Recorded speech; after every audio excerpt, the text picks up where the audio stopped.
जन्माए बाबू महलिया जन्माए बाबू महलिया जन्माए बाबू असरा लगौले बाण दाबा महलिया जन्माए बाबू सासू जी आई देवता मनाई सासू जी आई देवता मनाई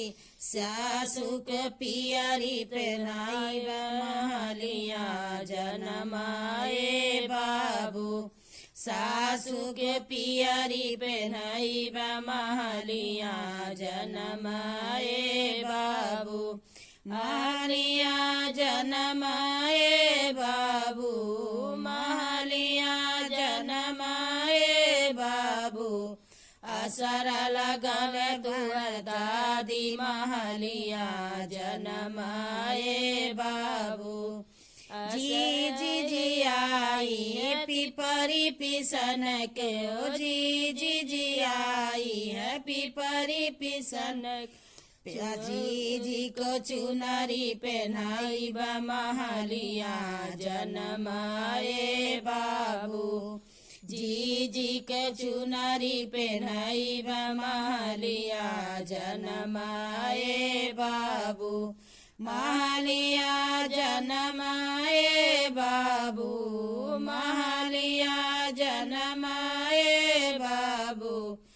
असरा लगल बड़ पापा महलिया जन्माए बाबू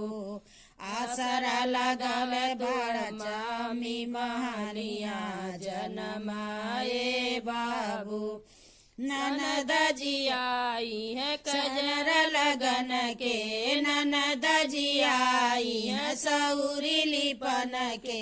सौरी लिपन के हो सौरी लिपन के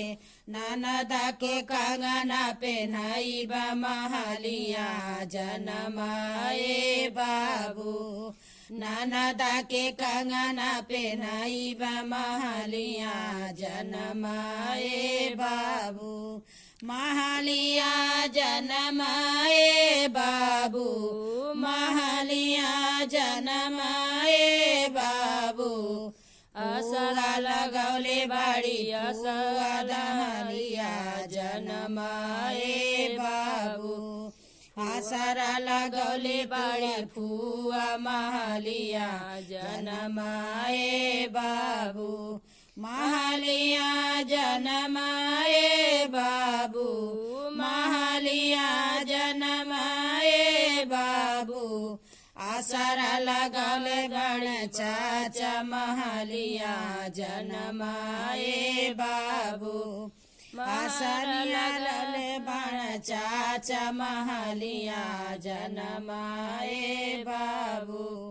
महलिया जन्माए बाबू महलिया जन्माए बाबू असरा लगौले तुअर चाची महलिया जन्माए बाबू असरा लगौले बड़ी चाची महलिया जन्माए बाबू महलिया जन्माए बाबू महलिया जन्म